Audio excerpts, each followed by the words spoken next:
A very Freilich Shabbos, I remember. It's mamish. It reminded me of the stories he used to tell of the early years by the Rebbe's Fabrein.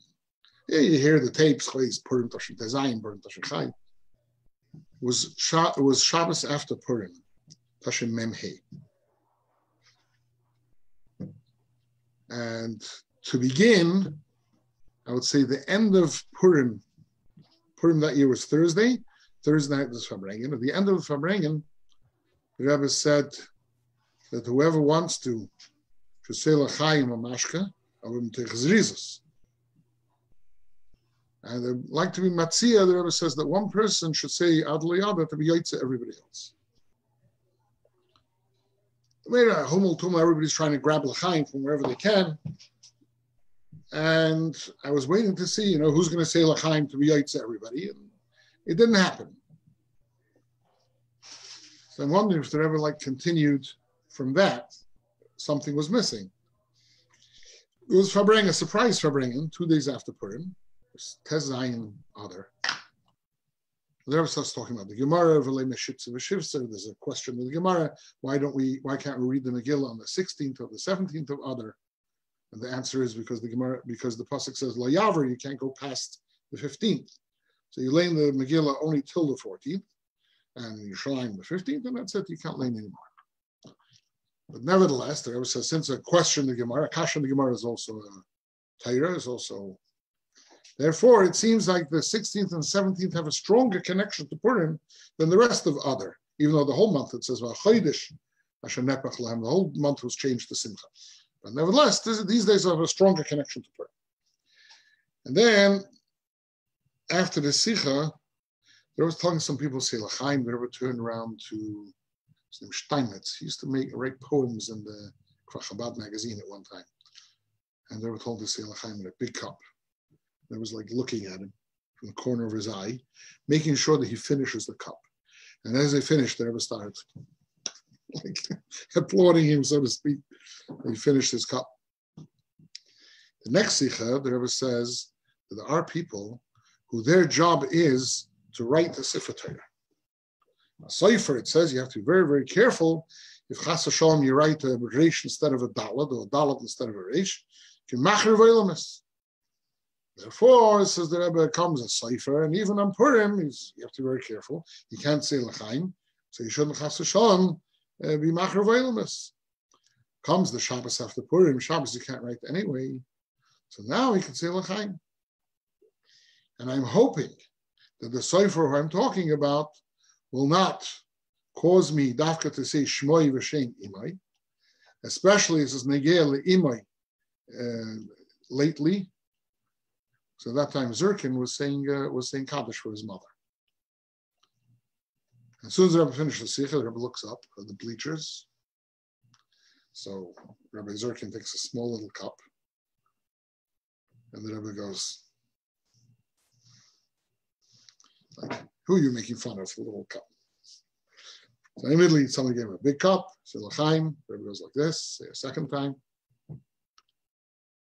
And then the next Sikha, the Rebbe started talking, the same question there is about a Sefer is also about a Rav. You have a Rav, he's sitting in a whole Purim, his community is going into him, and they see he's so nichter, he's so sober a whole Purim, that even his accent in English is exactly perfect. He's a very important Rav. He gets questions from all over the world, not just in New York. So therefore, how could you, he can't dare risk it to say L'chaim. If this is the way the Rav acts, imagine how the people in his community acted. But now he's not among his community. The Rebbe was referring to Rav Ram Hecht. Now he's not among his community. And he's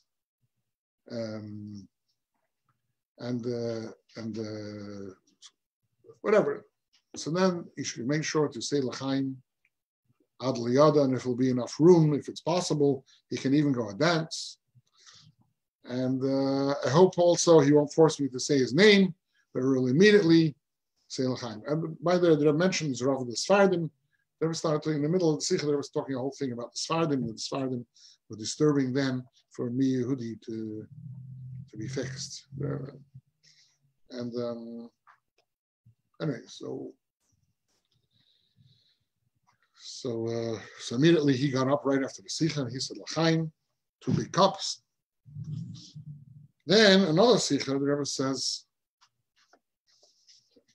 another Sikha, the Rebbe says that if a Rov of the Sfardim has to say L'chaim, what about all the Sfardim? Why dafka the Rov of the Sfardim? All the Sfardim should say L'chaim. And also the Zeicha B'Goyrel should say L'chaim. So the Rebbe said L'chaim. So all the Sfardim started saying L'chaim. Yeah. All the Sfardim started saying L'chaim. Again, Freilich. Later, after it was Maimer, and after it was the Kashas and Rashi.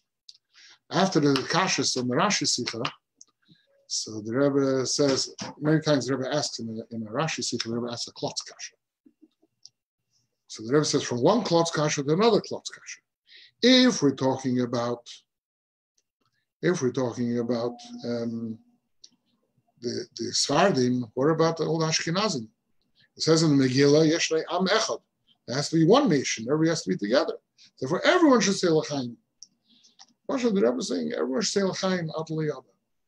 And here the Rebbe got really, really freilach, and the Rebbe was making the niggin freilach, and the Rebbe was like, and the Eilam started to say L'chaim. And there wasn't enough wine. The guys went upstairs to bring more wine. I remember Moshe Ber Lipsker. He went upstairs.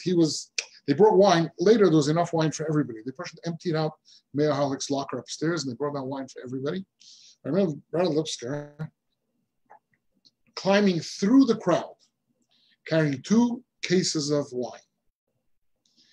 And the Rebbe looked at him with such a pleased expression. There's just a look in the Rebbe's eyes. Such a pleased expression. It was interesting. Now, I don't remember a lot of details. I don't remember, but I just remember it seemed to me like the Rebbe was reacting to the crowd, like the stories I used to hear about the Yidus. I'll give you one example. Osher Sasankin, he took a lot of mashke mistama. He was like quite frail. He bangs on the table. The Rebbe talked about Zocher B'Geirel. Ich bin Zocher B'Geirel from Rusland. And he starts talking about his memories when they interrogated him in prison. Well, it sounded interesting, but then he switched to Russian in the middle, so I didn't understand. But what he started to say in Yiddish, it was good. The Rebbe was quiet, let him talk. He spoke for a few minutes, I don't know how long. It was quiet. And then the Rebbe continued the next Sikha. And in the middle of the Sikha, Osher Sasankin started making a shtickle tumul over there where he was. I don't know exactly what he was doing. The Rebbe stops in the middle of the Sikha, looks at him. Ich hab euch nicht gestört in Eier Drasche, stört mir nicht in mein Drasche. And he's like, you wouldn't expect to hear it in, my days. The Rebbe used to speak like that in the old years, but it's like, it was so frail that it was like, in the middle, the old Sperlin. Remember that? I don't know if you remember the hat he used to wear. It was like a cross between a Bieber hit and a Samata hit. So it was like, the Satmars wear a wide, flat hat. They always wear a Bieber hit, a high one. This was wide and high.